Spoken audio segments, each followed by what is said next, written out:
Hello, I am Terry, and I will be refuting Nico Nikel's speech on the driving age. Her main claim was increasing the driving age would decrease the accidents in the road. In her speech, she was kind of unclear with her proposition, and she managed to kind of give a policy claim at the end instead of a claim of fact.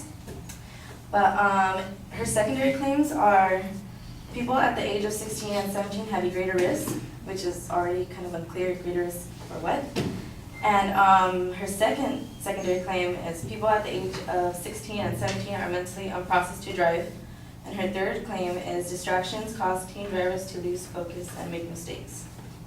For her first claim, people at the age of 16 and 17 have a greater risk. She supports it by saying that young drivers have less experience driving. However, just because you're a younger driver doesn't mean you have less experience driving, because there could be teenagers that are driving at a younger age, and an adult could have less practice than that. Like me, I'm an adult and I barely have my permit, and my little sister's driving like crazy. And also teens are required to take driving courses, unlike adults who just could learn from their friends or family. So they're probably more informed than an adult. She also, my opponent gives a weak example because it doesn't really, it doesn't connect to her claim. She gives a population example that states there were 211 million licensed drivers in the United States in 2011.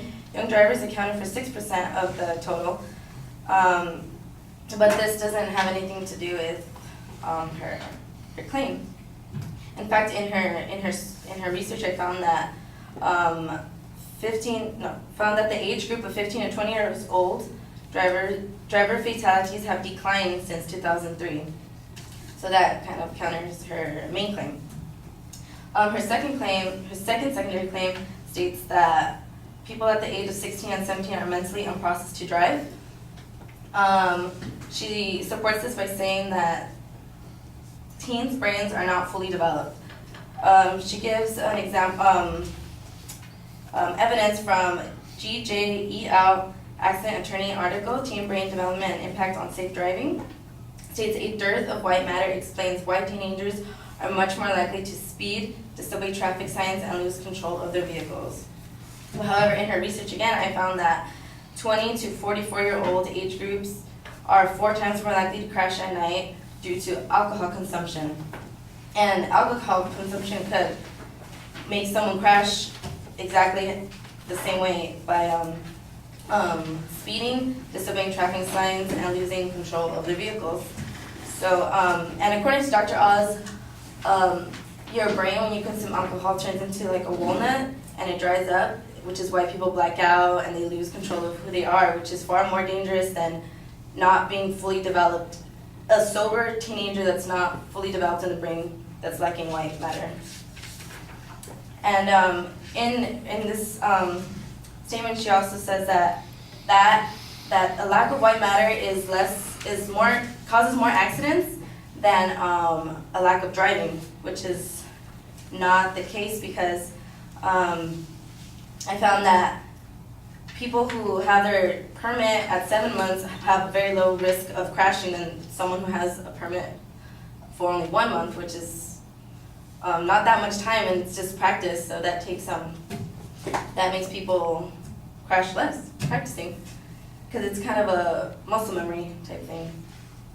For her third claim, she says that distractions cause teen drivers to lose focus and make mistakes. To support this, she said that driving at night raises chances of crashing. However, driving at night risks everyone's chances of getting in a car crash. Insurance for Highway Safety reports that fatal crash risk at night is higher than daytime risk for drivers of all ages, not just teens. She also supports her third claim by saying that the presence of teenage passengers increases teen drivers' crash risk. However, I found that it could be having a passenger in the car could be a positive thing, because according to the Insurance Institute for Highway Safety, Passengers can help drivers avoid crashes by such actions as providing navigational information, warning drivers of hazards, and keeping drivers alert. And having passengers in the car is not as high of a risk as texting, which an AT&T survey found that adults text far more than teens. And the official U.S. government website for distracted driving found that because texting messaging requires visual, manual, and cognitive attention from the driver, it is by far the most alarming distraction, which tops having a passenger in the car. And there are about 180 million adult drivers and 10 million teen drivers, which is a big difference. So if an adult is texting, they have far more, there's a bigger chance an adult would crash because there's so many more adults driving. And in conclusion, avoiding distractions and practicing driving decreases accidents on the road. Increasing the driving age will not decrease accidents on the road because every licensed driver should be taking the same precautions to be safe drivers. Thank you.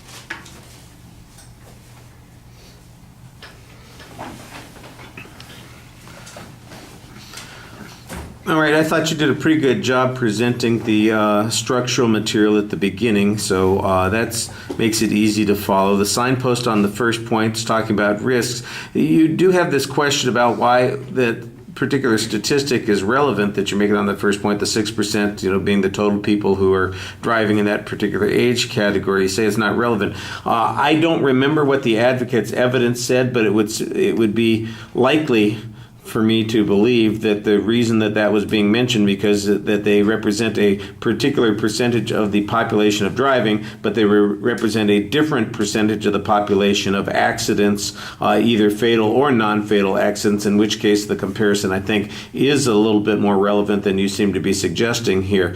Your general approach is to diminish the significance of teens being at risk, or suggesting that by comparison that there are other risks that we're looking at. And I think that that's a reasonable approach, Gesundheit, although I don't know that it necessarily contradicts the advocate's claim. For instance, you've got this information at one point about alcohol consumption, and that's the most likely thing to create a particular problem. I would assume that alcohol consumption would be a problem in any age group, regardless of whether they're teens, adults, or whatever. So I'm not sure that that's a mutually exclusive term or concept, that the lack of maturity on the part of young people is being compared to the alcohol consumption of people who are older.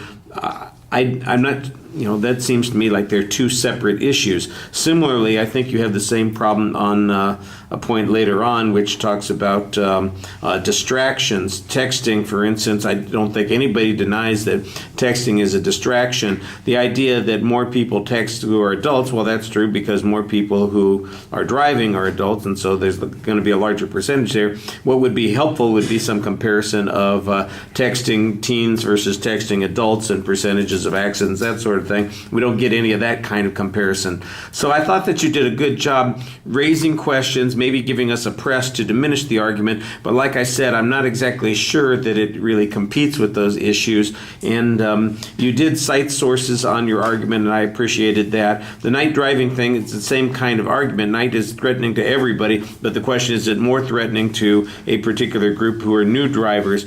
I think you had a couple of places where you made some assertions that I think you need to provide some evidence on. For instance, when you were talking about how long somebody had their permit, and that they obviously had more time to practice, and that reduced the number of accidents. I didn't hear any data on that. You said it as if there was data, but I didn't hear any data, so you need to be citing that information as well. All right, thank you.